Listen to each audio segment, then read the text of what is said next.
성부와 성자와 성령의 이름으로. 사랑의 주님, 저희를 오늘 저녁 또 루카를 통한 복음을 공부하고 그 말씀을 새기려고 여기 모였습니다.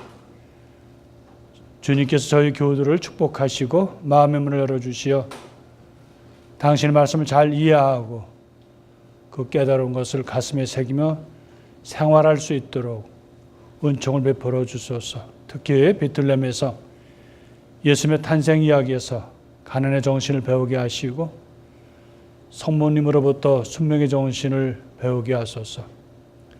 그렇게 해서 우리가 고통과 시련의 시간이 있을지라도 그런 속에서도 항상 모든 것을 하느님께 맡기며 그 뜻을 따를 수 있는 깊은 하느님께 대한 신뢰심도 저에게 심어주소서. 우리 주 그리스도를 통하여 비나이다. 성부와 성자와 성령의 이름으로 아멘. 우선 오늘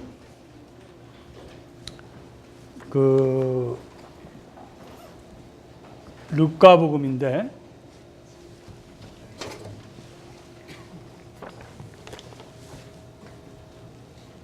according to the gospel 룩이라고 하죠 보통. 그래서 루카복음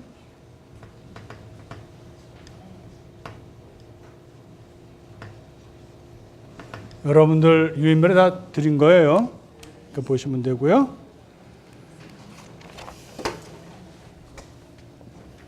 우선 루카복음은 공관복음에서 제일 문체가 세련됐어요. 아주 섬세하고 세련되어 있고, 그리고 다른 복음과 거의 같은 맥락을 갖고 있죠. 예수님 예루살렘 오시기 전까지 나자렛에서의 그런 생활, 그리고 갈릴리를 중심으로 해서 활동하시고 마찬가지로 마르코처럼 또 마테오처럼 예리고를 중심으로 해서 다시 예루살렘으로 향하는 여정은 거의 비슷해요. 근데 오늘 우리가 루카에서 더 우리가 정말 소중한 거는 그래서 다른 복음사가 전해주지 못하는 아주 고유한 루카만의 그런 자료가 있어요. 그래서 여러분들 나눠드린 거기 보면은 구성에 보면 1장 1절부터 4절은 서론이죠. 그래서 어떻게 루카복음이 이렇게 되었는지에 대해서, 그리고 이제 오늘 하고 내일 다음 이렇게 해서 3번에 걸쳐서 할 건데요. 우선은 여기에 루카만이 갖고 있는 것은 1장 5절부터 2장 52절에 보면 여기 이미 여러분들 나눠드렸어요.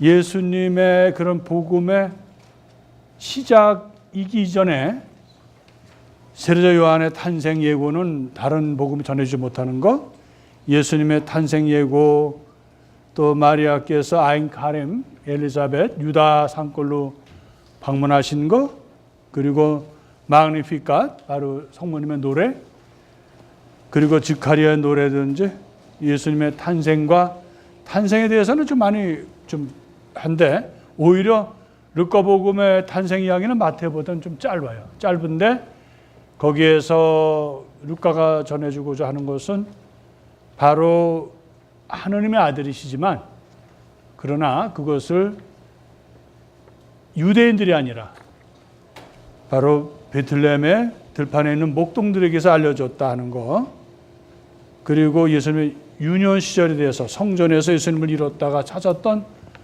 그 사건을 이렇게 전해주겠습니다. 이것이 루카가 우리에게 주는 아주 소중한 자료죠. 그리고 먼저 우리가 3장 1절부터 9장 50절까지 이르는 갈릴리아를 중심으로 하는 복음 활동, 그리고 또 나가서는 이제 그것이 주제죠. 그리고 그 다음에 예루살렘으로도 향하시죠. 이제 갈릴리를 떠나서. 그래서 거기서 사마리아에서 있었던 일들, 그렇게 하시면서 계속 예수님은 복음을 선포하시면서 또 많은 이들을 고쳐주시죠. 마귀를 쫓아내시고 하는 그러한 이야기.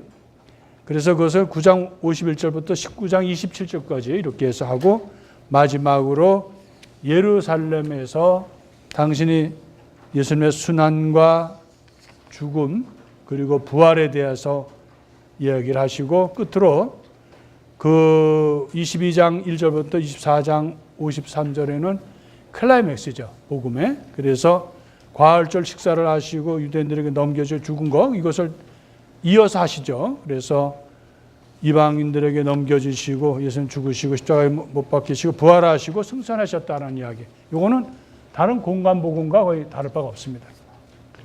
오늘 저희들이 보고자 하는 그 주 내용은 여러분들에게 자료를 내려드린 그것은 우선 우리 가톨릭 그 굿뉴스에 나오는 것이 루카를 우리가 복음사가이면서도 성인 루카로 성 루카로 이렇게 해서 그분에 관해서 이렇게 많이 자세하게 얘기하는데 가톨릭 한 가지 좋은 거는요.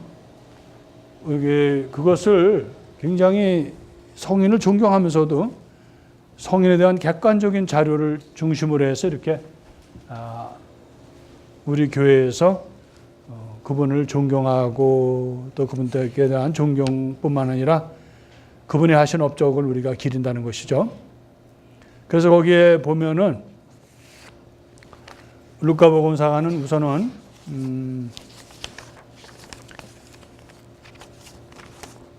아마 사도행전에 나오는 사도 바오로와 거의 같이 수행하고 또 그분의 그런 여러 가지를 통해서 아마 예수님의 일생에 대해서 예수님 직제자는 아닌데 아마 그리스 사람으로서 그가 의사였다라고 이제 사도행전에 나오죠. 사도행전이 아니라 콜로사이의 서안에서 그래서 거기에서 의사였고 또 그래서 의사였기 때문에 그가 굉장히 문장이 섬세하고 또 굉장히 좀 뭐랄까요? 세련됐다랄까요? 그런 좀 문체를 많이 써서 특히 우리 성모님의 magnificat 같은 것은 루카가 전해주는 아주 복음 중에서 주옥과 같은 것이죠. 그리고 즉가리아 노래라든지 그런 이야기들. 그래서 이런 어떤 시적인 감각과 문학적인 그런 것을 잘 가지고 있었고 그 외에 또 많은 그 지식을 갖고 있었다. 그래서 지성적인 그런 면에서 그래서 우리가 오늘 여러분들 첫 번째 주는 그 1페이지 보면 거기에 우리 교회 그 교부이신 에우세비오 또 예로니모에 따르면 그가 안티오크 출신일 것이다. 그리고 그는 아까 말씀드린 대로 골로사의 4장 14절에 보면 의사였고 그리고 사도 바오로와 함께 2차, 3차 전도 여행을 같이 한 것으로 본다. 심지어는 그가 로마에서 바오로 사도가 수감 생활을 할 때에도 61년도 63년이죠. 우리가 보기에는 아마 66년도에 기원 후 사도 바오로께서 순교하신 걸로 본다면 아마 그는 우리 그 사도 바오로 순교 이후에는 아마 그 행적에 대해서는 이렇게 자세히 나오지는 않아요. 그 후에는 그나마 그리스로 아마 추측하거든요. 안티오키아 아니면 그 부근으로 가서 살았는데 장수에 따른 88까지 살았다는 것도 있고 또 일설에 의하면 순교하셨다라고 하는데 이분이 그 사도 바오로가 돌아가시고 나서도 꾸준히 선교 활동에 참여했다. 그렇게 나오고 있습니다. 근데 이분을 그 동물도 우리가 지금 상징이 있잖아요. 근데 루카는 그 소로다가 이렇게 루카복음이 보면은 사복음에서 루카복음은 소로 했는데 소는 뭐냐면 성실하다. 그리고 그의 필체가 그런 온건한 것처럼 소도 온순한 그런 것으로 했다는 거. 그래서 자기의 모든 것을 소는 그래 꾸준하죠. 그래서 끝까지 변함없이 사도 바오로와 또 복음 선포에 함께했던 그 산 증인으로서 예수 그리스도의 복음을 정말 그 자기들의 그 공동체. 그러니까 루카복음에서 주는 것은 이미 초대교회가 이방인 교회가 퍼져나간 그 현장에서 있었기 때문에 초대교회로부터 받은 그런 믿음의 유산, 그리고 예수 그리스도에 대한 또 말씀에 대한 그런 증언들, 또 그 자료들을 많이 받을 수가 있었다. 그것을 우리가 1장 1절부터 1장 4절에 나오는 그런 서두에서 테오필로스라는 그런 누군지는 모르죠. 그러나 아마 한 개인일 것이고, 아마 그 지방에서 그래도 이름이 있는 사람. 그래서 이것은 당시에 어떤 문학을 완성하면 어떤 사람에게 기증하는 식으로, 또 그에게 증명하는 식으로 한 것을 보아서 루카복음은 꽤 문학적인 그런 면모도 갖추고 있었다 하는 거. 그래서 서두에 그것을 자기가 복음을 완성하고 증정하는 식으로 이렇게 했다 하는 거. 그래서 거기 보면은 이미 자기가 그것을 받기 이전에 바로 여러 증인들, 여러 작품들이 있었다. 다시 말하면 공동체를 통해서 예수 그리스도에 대한 그런 자료를 갖고 있었다. 그래서 우리가 루터가 솔라 스크립투라, 다시 말하면 오직 성경만으로라고 하지만 그 성경이라는 것이 집성되었을 때 가톨릭이 그래도 더 폭넓게 그것을 인정하는 게 뭐냐면, 이 복음서에 쓰여지지 않아서도 이미 여러 가지 자료들이 있었다라는 것을 루카복음도 입증을 하고 있다는 거예요. 그러니까 있는 것을 다 쓴 것이 아니라 자기가 거기에서 선택해서 자기 신학에 또 자기 목적에 맞게끔 그것을 받아들여서 집필했다는 얘기거든요. 우리가 조금 이따 본문에서 다시 보기로 하고요.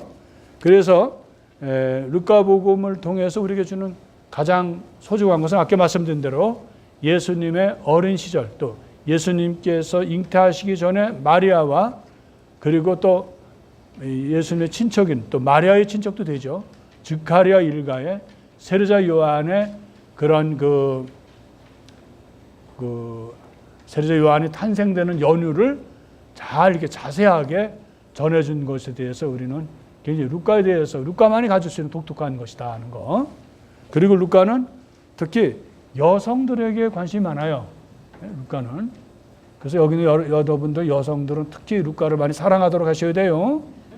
그리고 특히 소외된 사람들, 그리고 예수님께서 다른 것보다도 기도 생활, 기도에 대해서는 아주 여러 가지로 강조를 합니다. 예수님께서 기도하셨다라는 거. 그래서 기도 생활과 또 당시에 그 약자로 되어 있는 여성들에게도 굉장히 세심한 그런 배려를 해주었다는 것이 이 복음서에, 그리고 그의 아주 세련된 문체로서 시문학적인 그런 성모님의 노래라든지 즈카리아 노래든지 이런 상황을 아주 아마 의사이기 때문에 그러지 않겠냐, 아니면 그 사람 성격 때문에 그러지 않겠냐는 얘기도 있지만, 하여튼 우리에게는 주옥과 같은 그러한 자료를 전해주고 있다는 얘기. 그러면은 우리 루카를 통해서 전해주는 것을 잠깐 우리 PPT를 통해서 또 이렇게 보도록 하죠. 네, 카타 루칸 앙겔리온 이렇게 있죠. 그래서 어떤 사람은 독일식으로 오이 앙겔리온이라도 합니다. 독일 사람들은 에우앙겔리온이라고 그러지 않죠. 그리고 우리 발음 그대로는 에우앙겔리온이 복음이거든요. 그러니까 그 루카에 의한 복음이다 이런 뜻이죠. 에반겔리움 세컨드 루카인데 보통 이것도 보통 우리 라틴은 에반젤리움이라 그러죠. 그러나 또 히라버식으로 읽는 사람은 에반겔리온이라고도 하는데, 또 라틴어식으로는 에반젤리움 세컨듬 루캄, according to 룩이라는 뜻이죠. 세컨듬, 뭐뭐에 따라서 루카에 의한 복음이라는 뜻이겠죠. 네. 사람은 잘생기고 봐야 돼요. 그죠? 예. 그래서 이렇게 그분의 사진은 없었겠지만 많은 그런 화가들은 그분의 그런 어떤 영감과 이미지를 가지고 이렇게 그린다는 거. 루카복음서와 사도, 아까 말씀드린 대로 에우세비오, 그리고 히에로니무스는 우리가 옛날 라틴어는 에로니모죠. 그분에 의해서 따르면 안티오키아 출신이고 그리스인이면서 의사였다라고 봅니다. 51년경에 있었던 사도 바오로의 2차 전교 여행 때 또 57년까지 필리피에 머물면서 그곳에 공동체를 지도하였고, 바오로 제3차 전도 여행 때도 수행한 듯이 보인다. 그리고 아까 말씀드렸지만 아마 바오로 사도가 수인 생활, 감옥에 갇혀 있었을 때 로마에서도 그가 머물러 있었다라고 보고 있습니다. 그러니까 바오로 사도의 아주 충직한 그런 동행이라고 할 수 있죠. 도와주고 또 그로부터 많은 그런 그 예수님에 관한 얘기, 또 초대 교회에 대한 그러한 자료를 갖고 있었을 거라고 보고 있습니다. 이것이 이제 마르코 복음과 좀 차이가 많죠. 또한 그는 바오로가 이거 말씀드린 거 수감중에도 61년도 63년까지 로마에 있었으며 재차 투옥됐을 때에도 함께 있었다. 66년도 우리가 가정해서 바오로 사도께서 순교하신 이후에는 아마 자기의 나라인 그리스도로 간 듯하다. 그 나머지에 대해서는 추측이 많이 있는 것뿐이죠. 사도행전은 예수님의 승천부터 63년경 사도 바오로가 로마에서 수인생활을 할 때까지 교회 성장기를 서술했는데 아마 루카복음사가 이것을 서술하지 않겠나 이렇게 보고 있습니다. 초대교회에서부터 아마 루카복음과 사도행전은 루카가 사도들과 함께 지내고 또 그 이방인들 속에서 뭐 박해받고 또 여러 가지 어려움 속에서도 복음 활동을 하는 그런 초대교회의 모습을 잘 보았기 때문에 그의 그 수려한 문체를 통해서 아마 사도행전을 집성하지 않았겠느냐. 또 일부 학자들은 루카가 시작을 하고 또 나머지는 공동체에서 함께 하지 않았겠느냐. 이런 이제 또 절충식도 있습니다. 여러분들 아시죠? 그런 것 때문에 싸우지 말라는 거. 왜냐하면 왜 싸우지 말아요? 우리가 그때 없었기 때문에 모른다는 거죠. 특별히 또 성모님을 만날 수 있었지만 성모님의 초상화를 그려서 성모님의 공경도 대단히 아주 깊었다라고 전승에 의하면 그렇죠. 뭐 자료는 근거는 뭐 우리가 될 수는 없겠지만 루카만 이제 그 그리스의 작품을 할 때 증정하는 식의 머릿말을 쓰는데 여기에 테오필로스라는 사람은 어쨌든 그 공동체의 중요한 사람이었을 거라고 우리 추측하죠. 물론 그 사람이 어떤 사람인지 구체적으로는 모르지만 그러니까 여기에서 이 인물에게 바치는 그 짧은 것이지만 거기에 굉장히 성경의 그런 상황을 잘 우리에게 그것을 뒷받침해 준다는 거예요. 그래서 이렇게 루카와 사도행전, 엑스 오브 에포스톨리스죠. 사도행전이죠. 그래서 초대교회에서부터 셋째 복음서라는 게 여러분들 나눈 자료에는 마테오, 마르코, 루카에서 세 번째라고 해서 하는 뜻입니다. 다시 말하면 무슨 뜻이에요? 루카 복음이라는 뜻이죠. 현대 성서학에서도 이 두 자의 작품이라는 결론을 책에서 드러나는 말과 생각의 동질성, 그러니까 그분의 표현 방법이라든지 그분의 문학적인 그런 어떤 그 특성들이 거의 일치한다는 거예요. 그래서 아마 그분의 그것과 같지 않겠나 이렇게 보고 있습니다. 우리 가운데에서 이루어진 일들에 관한 이야기를 엮은 작업에 많은 이가 손을 대었습니다. 처음부터 목격자로서 말씀의 종이 된 이들이 우리에게 전해준 것을 그대로 엮은 것입니다. 존귀하신 테오필로님, 테오필로라고도 하고, 테오필로스 우리 지금 끝에 S 발음을 해서 테오필로스라고도 하고요. 이 모든 일을 처음부터 자세히 살펴본 저도 귀하께 순서대로 적어 드리는 것이 좋겠다고 생각하였습니다. 이는 귀하께서 배우신 것들이 진실임을 알게 해드리려는 것입니다. 그게 무슨 말이에요? 테오필로스도 이미 예수 그리스도에 대한 그분의 삶에 대해서 그분의 말씀, 또 그분이 마지막으로 순환을 받으시고 또 죽음을 맞고 부활하시고 승천하신 또 성령 강림께서 내려오신 그런 모든 일련의 그런 것들에 대해서 여기 이루어진 일들, 바로 그것 예수 그리스도를 중심으로 하는 일들이라는 것이죠. 그런 것에 대해서 전승에서 많은 이들이 이미 복음을 작성했다라고 나오는 겁니다. 그것을 뒷받침해 주는 것은 우리가 지금 알지 못지만 유다 복음서, 토마 복음서 뭐 이런 게 또 있어요. 근데 정경으로는 우리가 안 받아들였지만 우리 교회는 우리 성경으로 받아들이지 않은 그 작품까지도 존중한다. 그래서 우리가 보통 그것을 전승이라고 그래요. 전승. 또 다른 말로 뭐라 그러죠? 성전이라 그래요. 거룩한 그 자료, 거룩하게 내려와서 전해받은 것을 우리는 성전이라고 보통 얘기해요. 우리 성전은 템플도 되지만 우리 여기 성경책 할 때는 그렇게 여러 자료들을 성전이라고 보통 얘기합니다. 왜? 일반 세속 작품과는 다르게 예수 그리스도에 관한 거, 하느님 또 교회에 관한 것을 적어놓았기 때문에 우리가 그것을 성전이라고 그런다.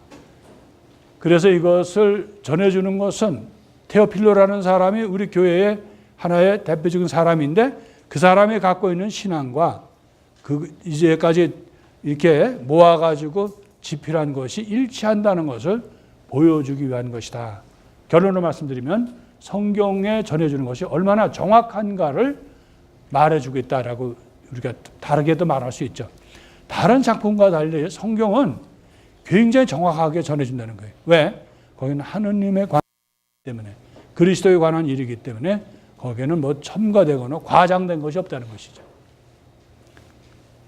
사도행전의 머릿말을 또 보면은 여기 같은 말이에요. 테오필로스님 첫 번째 책에서 저는 예수님의 행적과 가르침을 처음부터 다 다루었습니다. 예수님께서 당신이 뽑으신 사도들에게 성령을 통하여 분부를 내리시고 나서 승천하신 날까지의 일을 다 다루었습니다. 이게 무슨 말이죠? 또 대답 안 하시죠? 이거는 여기 뻔히 보이는데 무슨 얘기를 하고 있는 거예요? 지금 루카복음사가 중요한 얘기를 하고 있는데 왜 중요할까요? 여기서 첫 번째 책에서 저는 하는데 이 첫 번째 책이 뭐예요? 우리가 지금 공부하려고 하는 거 루카복음 말하는 거예요. 그러니까 쓰고서 이제 사도행전에 그것을 다시 이제 하겠다는 걸 그걸 이제 그걸 바탕으로 해서 교회의 그런 역사를 초대 교회의 행적을 쓴다는 것을 말하고 있는 겁니다. 그래서 그 루카복음에 대해서 내용이 뭐예요? 승천하시는 날까지의 것을 다루었다라고 합니다. 그러면은 이 사람은 그 후에 우리 교회가 바로 사도 바울로 또 다른 사도들을 통해서 전해주는 복음 선포와 교회의 공동체의 상황을 전해주는 것이 유일하게 어떻게 돼요? 우리에게 전해주는 것이 사도행전이라는 거예요. 그래서 그 저자라는 그래서 벌써 그 시작이 비슷하잖아요, 그죠? 그래서 아마 이런 것을 말해서 아마 사도행전 저자가 루카가 아니겠느냐 이렇게 보고 있는 거죠. 물론 여러분들 항상 그런 주장이 있으면 뭐가 또 있어요? 반대가 있다는 거예요. 근데 반대가 있어요? 뭐가 있어요? 흥미가 있다는 거예요. 그러면 우리도 살면서 내가 올바른 말을 하는데 누가 옆에서 자꾸 반대하면 어떻게 돼요? 오늘 것을 되새기면서 참 인생 재미있네 이렇게 하시면 돼요. 아셨죠? 왜 그걸 나를 했는데 반대라 이러지 마시고 반대하는 사람도 있구나 이렇게 하시면 되죠. 어느 사회든지 반대가 있습니다. 근데 이제 본당신문은 그런 말을 하면서도 자신에도 반대하는 사람은 없길 바라죠. 예. 그래서 어떤 장상이 그랬대잖아요. 앞에서 바른 말 하는 게 좋냐, 뒤에서 반대하고 바른 말 하는 게 좋냐. 뭐라 그랬댔죠? 둘 다 싫어 그랬다 그랬습니다.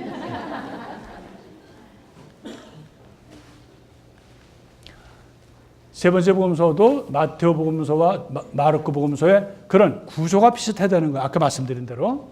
그리고 이것은 더 놀라운 것은 나중에 여러분들 요한복음을 공부하면 아시지만 많은 부분이 또 요한복음과 많이 같은 게 있어요.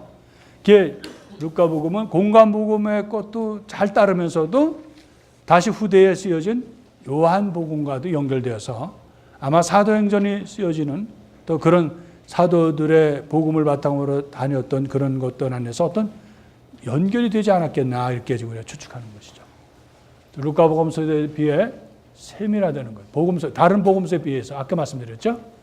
특히 예수님의 역사에서 구원의 역사에 시간과 공간 배열이 돋보이게 짜여 있다는 거예요. 이 사람은 굉장히 그 당시의 역사적인 인물을 또 근거로 내세우고 역사적인 그런 사실을 굉장히 존중한다는 거예요.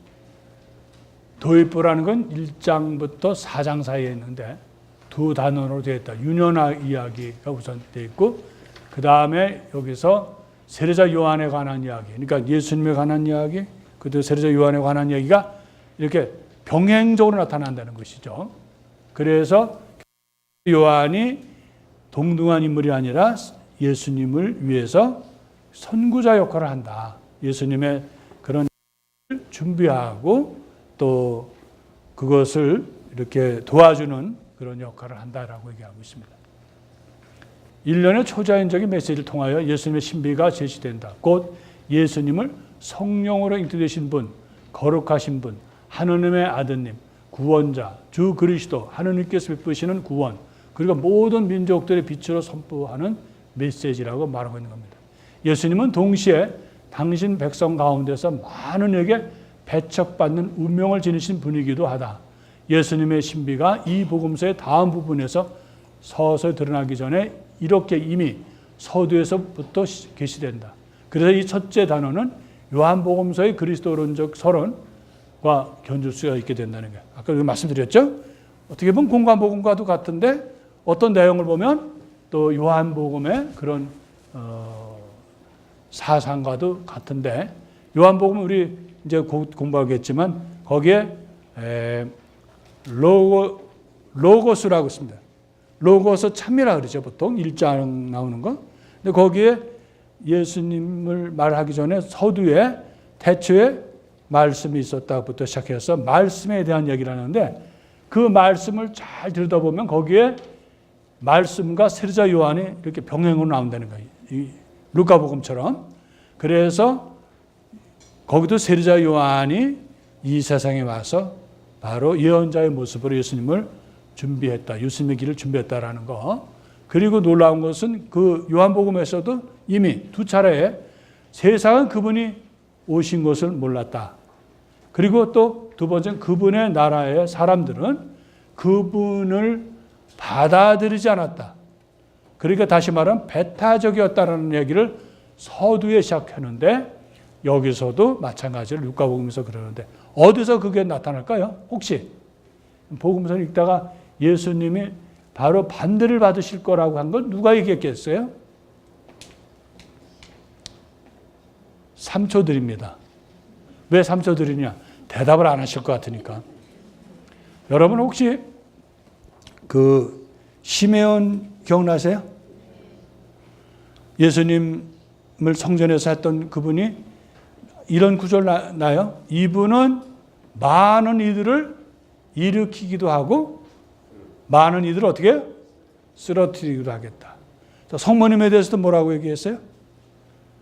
당신은 가슴은 예리한 칼로 찌르듯이 아플 것이다 라는. 그래서 이미 예수님께서 많은 이들에게 구원도 주시지만 많은 이들에게 반대도 받으시겠다는 것을 알려주셨는데, 그런 맥락에서 얘기한다는 거예요. 우리가 본문을 보면서 하나씩 공부하면 되겠고요. 그리고 이것은 마르코복음과 같은 내용, 그러니까 순서가 비슷하다 이런 얘기입니다. 근데 여기서 하나 이상한 것은 여기서 족보를 알려주는데, 재미있는 것은 그 마테오는 아브라함으로부터 쭉 내려오는 것 같은데 여기서는 거꾸로 요셉, 그러니까 마리아의 그런 이름으로부터 요셉과의 그런 관계에서 계속 거꾸로 올라가서 나중에 어디까지 올라가요? 아담까지 올라가요. 거꾸로 되는 거죠. 여기 마테오는 구약의 성조들로부터 내려오는 건데, 루카는 예수님의 그 지금으로부터 시작해서 올라가셨다 하는 거. 다시 한번 여러분들 볼 겁니다. 구성은 머릿말. 여기서 많이 보던 그림이죠? 이거 왜 여기다 놓는지 아세요? 이 그림을 놓을 데가 없더라고요. 그래서 여기다 성모님께서 가브리엘 천사로부터 이제 당신은 하느님의 아들을 낳을 것이라는 예고를 받는 그 그림이죠. 이건 뭔 것 같아요? 스가랴가 성전에서 향당번으로 이렇게 하고 있는데 같은 가브리엘이 나타나서 스가랴에게 하는 대목, 말하는 대목입니다. 예수님의 전사라 아까 말씀드렸죠? 루카만이 전해주는 거. 물론 여기 내용이 비슷한 거 있지만 전적으로는 세례자 요한의 탄생 예고가 있습니다. 예? 그리고 예수님 탄생 예고, 마리아의 엘리사벳 방문, 아인 가람에 가서 방문하셨죠. 그곳에서 마리아의 노래를 magnificat 노래하시고, 그리고 요한의 탄생이 이제 이루어지죠. 출생과 즉가리아의 노래, 또 예수의 탄생과 유년 시절 이렇게 나옵니다. 이건 아까 말씀드린 걸 다시 반복하는 거예요. 그래서 이거는 왜 그렇게 말씀드리냐면 이것은 여기에 예수님에 관해서 이야기를 엮은 작업에 많은 이가 손을 대었다라는 것을 우리는 한번 기억하자는 겁니다. 예, 여기도 자기가 사제로서 향 당번, 그 성전에 향을 피운 당번이 돼서 들어갔다가 가브리엘 만났는데 가브리엘이 뭐라 그래요? 자기 엘리자벳에게로부터 이제 아기를 낳을 것이다. 그러니까 즉가랴가 뭐라 그래요? 이 늙어 빠진 이 주제 무슨 애기냐? 이래가지고 가브리엘한테 뭐에 걸렸어요? 괘씸죄. 난 말하고 있는데 안 받아들이고 그건 무슨 말이 그따구냐 이런 식으로 하니까 가브리엘이 어떻게 만들었어요? 벙어리를 만들었죠. 그러니까 하느님한테 너무 대들지 마. 살짝 대드는 건 좋은데 노골적으로 대들지 마셔요. 그럼 다음부터 우리 벙어리들 많아질까 봐 걱정이 돼서 그래요. 그래서 여기에 즉가리아는 이제 엘리사벳하고 이렇게 부부인데 아주 건실하고 하느님만을 아는 그러한 사제 집안이다. 그런데 그 부부에게는 아이를 낳지 못했다. 당시에 유대 사상에 의하면 모르는 큰 죄를 모르게 남도 모르게 지었기 때문에 그래서 아기를 못 낳는 거지. 왜 아기를 못 낳아갖고 아기를 못 낳는 여자를 파부시했습니다. 아주 멸시를 했죠. 이렇게 이 여자는 평생을 그런 그 가슴앓이라고 사는 거예요. 거기다가 나이가 많았으니까 이제 다 끝난 거죠, 뭐. 그런 판에 가브리엘이 나타나서 아기를 낳는다니까 지나간 일을 가지고 왜 또 그러나 여기서 이제 했겠죠. 그래서 이제 다 끝나고 이제 그가 이제 분양하기로 결심을 했다 이거죠. 근데 결국은 아기를 갖게 되고 엘리자벳은 5개월에서 6개월을 몰래 지내요. 사람들이 창피해가지고 왜? 아주 늙어 빠진 나이에 아기를 가졌다 그러면 동네 창피잖아요. 좋은 일도 되면서. 이중적이에요. 한편 기쁘면서도 한편 사람들 앞에 부끄럽다 하는 거. 이것은 성모님께 이렇게 하여튼 이 그림은 뭐 많은 화가들이 그리지 않았어요? 이거 많이 알려진 그림. 그래서 기뻐하라는 거예요. 주님께서 당신과 함께 계신다라고 했는데 기쁘긴 뭐가 기뻐요? 성모님은 이 순간부터 가시밭길을 가신 거죠. 일반 여성이 가는 길을 못 가시고 우리가 많이 알았던 겁니다. 여기도 이렇게 또 다른 그림이 이렇게 있어요. 하여튼 수도 없어요. 성모님의 이 그 가브리엘이 나타나서 하는 우리에게는 한 폭의 아름다운 그림이죠. 이것은 이사야서가 예언했던 거죠. 이미 아합 왕에게 예언했던 거. 그래서 그것이 현실로 이루어진 것이 이렇게 짧은 시간에 아무도 없는 그런 시간에 조용히 사건이 이루어졌다는 거예요. 우리는 하느님의 일이라는 것이 어떤 것을 가지고 이루어진다고 생각하는데 나자렛에 이름 없는 그런 마을이죠. 나자렛도. 이스라엘에서 봐서 나자렛은 작은 마을이고 시골 마을이에요. 거기에 또 예수 성모님은 마리아라는 것은 여러분 아시지만 약간 흔해 빠진 이름이에요. 그런 마리아인데 그런 이름 없었던 한 아가씨에게 나타나서 하는 얘기가 너 지금 이제 아기 가질 거다. 아마 우리에게 그런 일이 오면 그거 받아들일까요? 그래서 못 믿겠으니까 그 너의 친척 엘리사벳을 봐라. 지금 그 늙은 나이에도 아들을 가진 지가 6달이나 되었다라고 알려줍니다. 근데 성모님은 놀랍게도 이건 참 우리에게는 이해가 안 되는 말씀이죠. 사실 우리가 성경으로 그렇게 하니까 하지만 처녀가 멀쩡히 지금 약혼해서 지금 약혼자도 있는데다 거기다가 네가 아기를 갖게 된다 그러면은 여러 가지로 어렵거든요. 그런데 피앗이라고 그러죠, 보통. 라틴어로.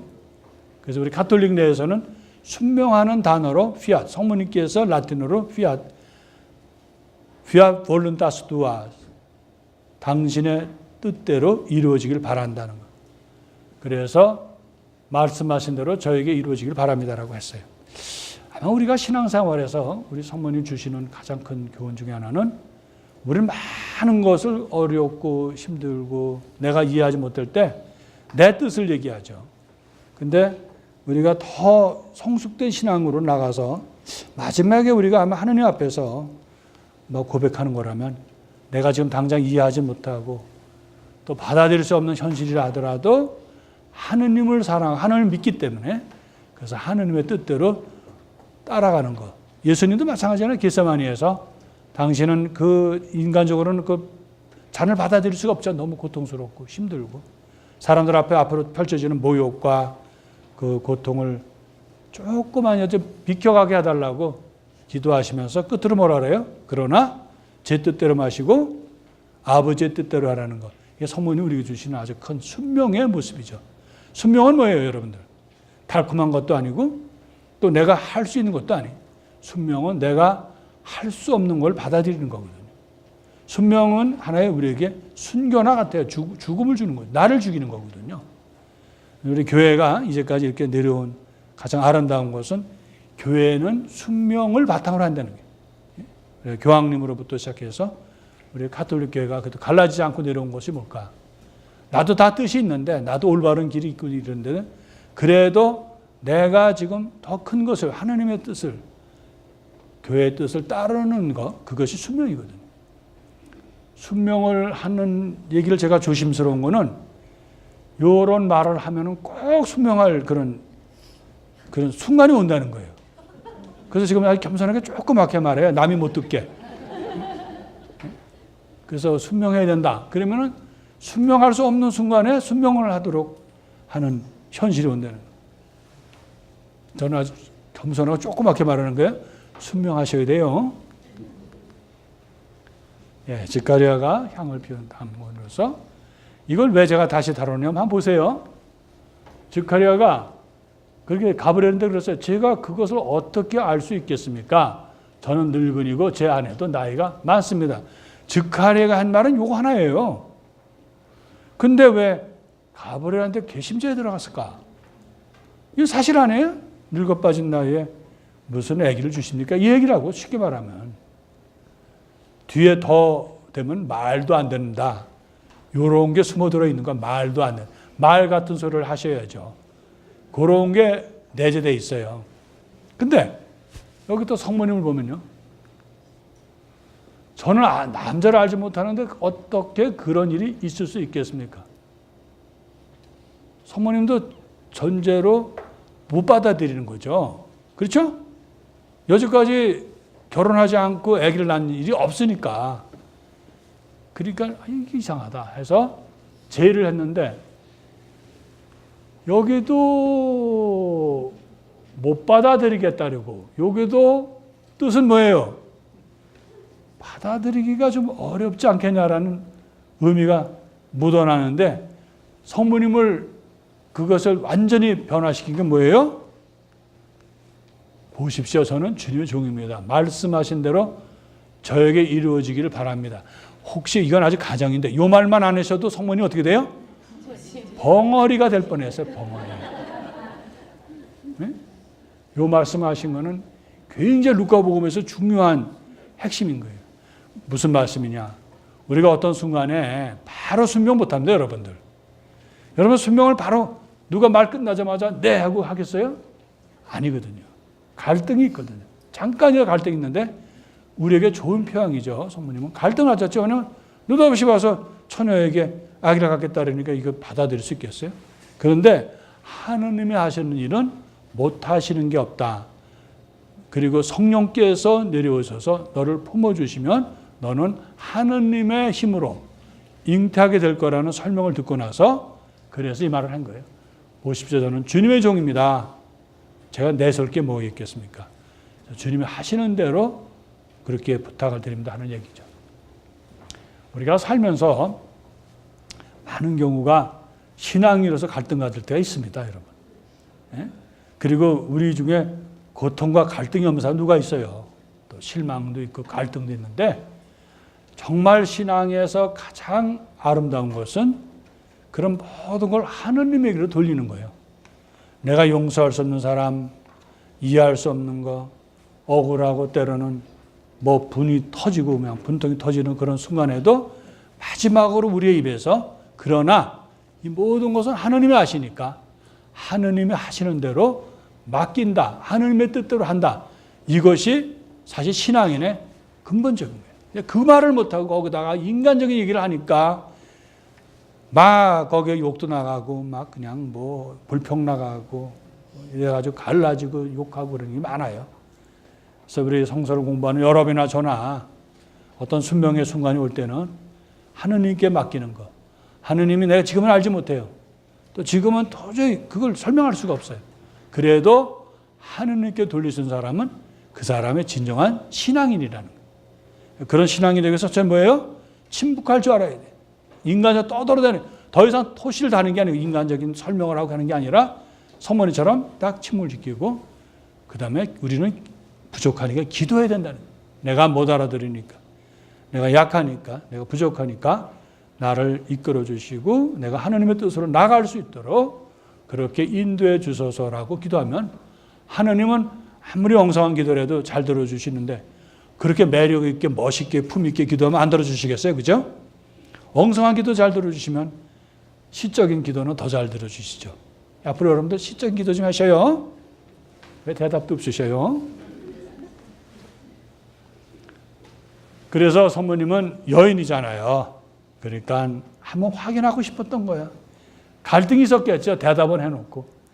그래서 정말 엘리자벳을 가서 여자들의 그 위로를 받는 게 뭐예요? 여자들끼리 만나서 하는 일이 수다죠. 여러분 수다를 나쁘게 보면 안 돼요. 우리가 수다를 요새 여기 미국 와서 영어로 해야 되잖아, 수다도. 근데 영어로 안 되고 한국말도 엉성하고 그다음 수다를 못 떨어요. 수다를 못 떨게 하는 가장 큰 나쁜 게 뭘까요? 우리에서 우리를 수다를 뺏어간 게 뭐였어요? 옛날에 그런 말이 있잖아요. 앵두나무 우물가에 동네 처녀. 거기에 앵두나무에 우물가라는 건 뭔지 아시죠?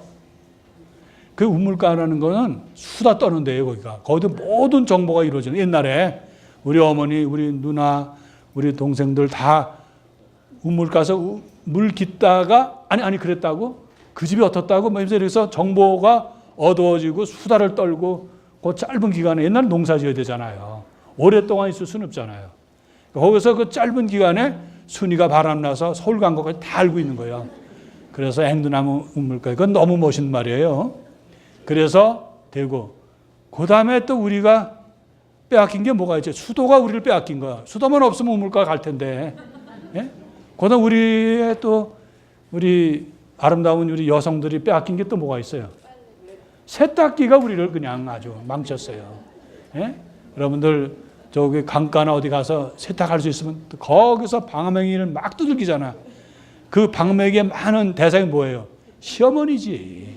시어머니. 예. 차마 대놓고 욕을 못하고. 그 다음에 시어머니 편을 드는 누구예요? 남편이지. 이 남편의 시볼 땐 자기만 믿고 왔는데 이게 완전히 돌아서 가지고 시어머니 편 들고 그냥 자기네 얘기나 하고 그러니까 속 터져 이래가지고 한 것이 그것이 그 빨래터인데 여러분들이 미국 와서 더군다나 여기 포토맥 강은 많아요. 그죠? 빨래긴 좋은데 조심해야 될 거는 떠내려가면 다시 못 돌아온다는 거.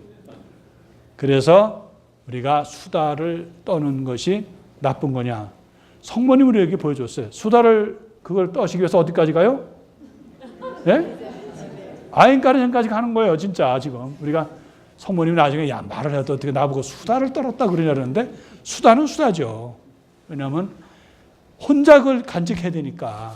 누구도 이해해 주지 못할 하느님의 일이니까. 그래서 그 먼 아인카렘까지 여성호서 가기에는 보통 먼 거리가 아닙니다.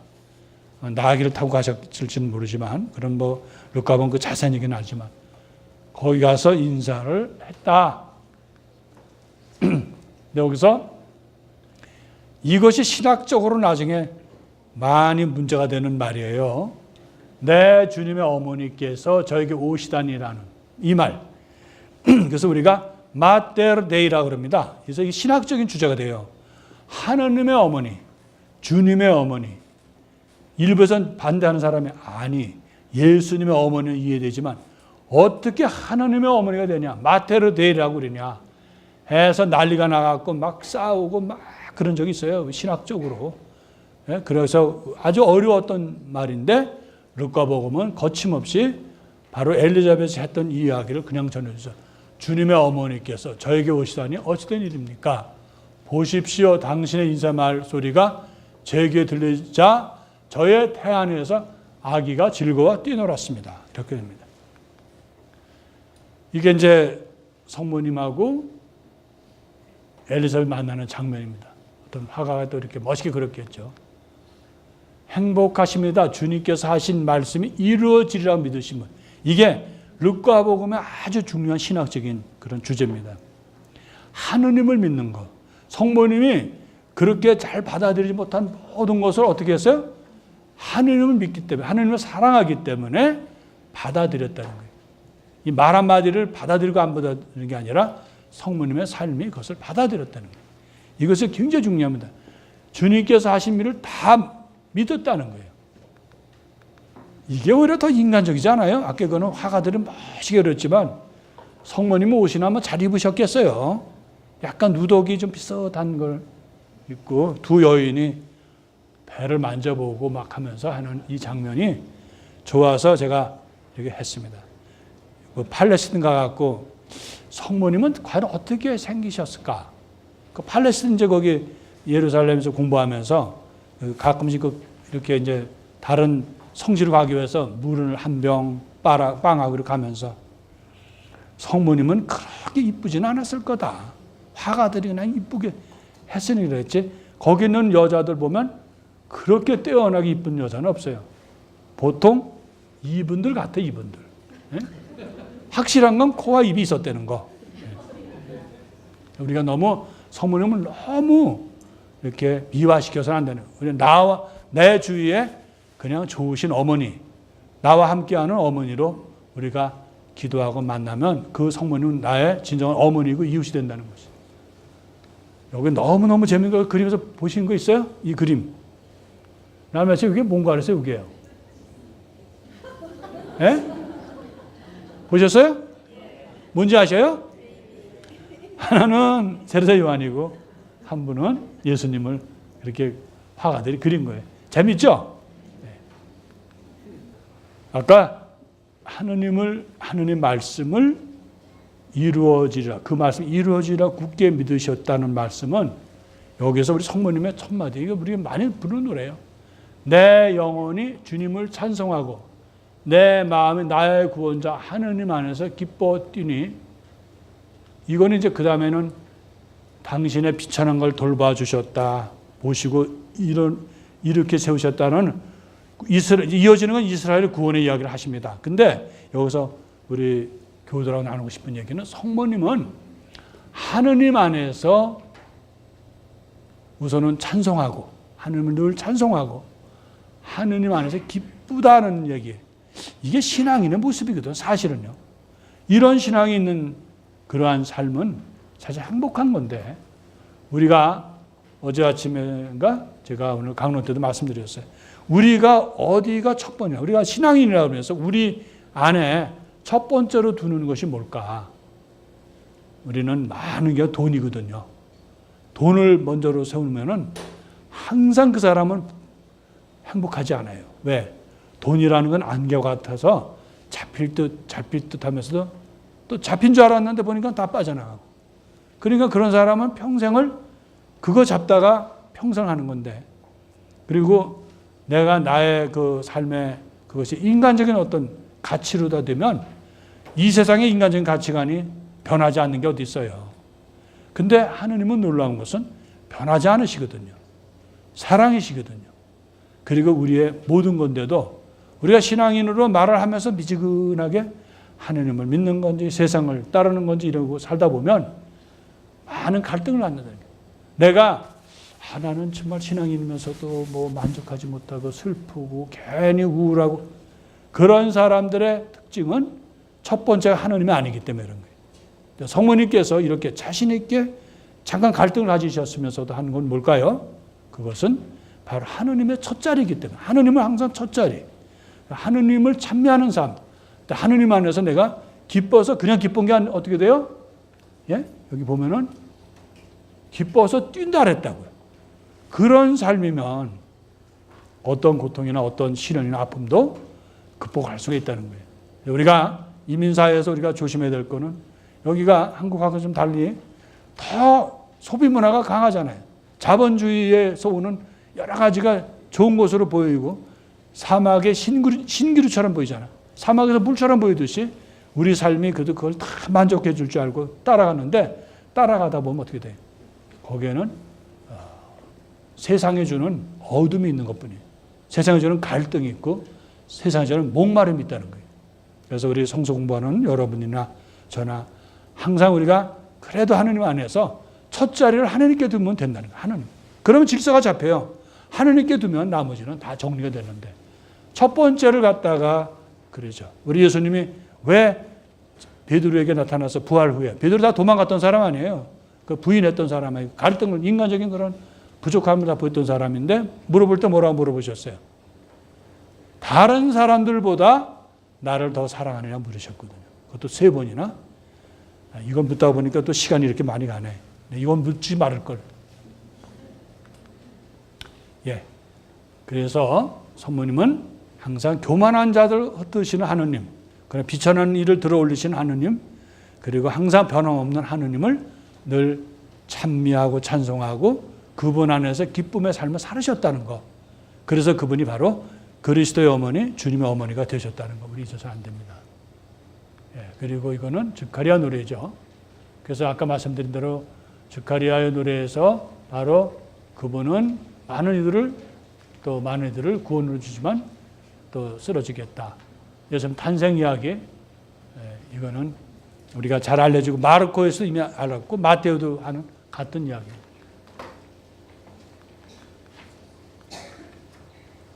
천사들 알려주는 거 마테오가 아마 더 상세하게 알려줘요. 이거는요. 예. 할례, 예수님도 할례하셨다는 거 잊지 마셔요. 예. 그래서 일부러 여러분 자세히 볼까 봐 이렇게 조그맣게 했어요.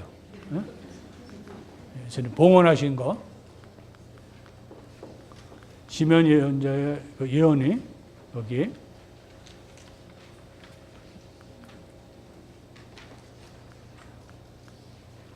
세례 받으신 거, 삼일체의 그런 거, 예수님의 족보 이제 끝이 됐습니다. 아까 말씀대로 족보가 예수님께서는 30살쯤에 활동을 시작하셨는데 사람들은 그분을 요셉의 아들로 여겼다. 요셉은 옐레의 아들, 거꾸로 오는 거예요. 케난의 에노스의 아들, 에노스의 셋의 아들. 그래서 이렇게 거꾸로 올라갔다는 얘기예요. 근데 마태오는 어떻게 돼요? 다윗 자손이시며 아브라함의 자손이시며입니다. 예? 자손 예수 그리스도의 족보. 아브라함은 이삭을 낳았고 이삭은 야곱을 낳았고 계속해서 14대 14대 14대라는 거 우리 알죠? 이게 잘 보면요. 이게 그림이 뿌리는 하는데 여기서 계속 족보가 나가는 거예요. 그런 거예요. 여러분도 자세히 볼까 이렇게 조그맣게 했어요. 예. 마테오는 요셉의 족보를 따랐고 그러니까 가부장이죠. 율법에 따라서. 그러나 아마 성모님을 중심으로 족보라고 주장할 수 있다는 거예요. 예?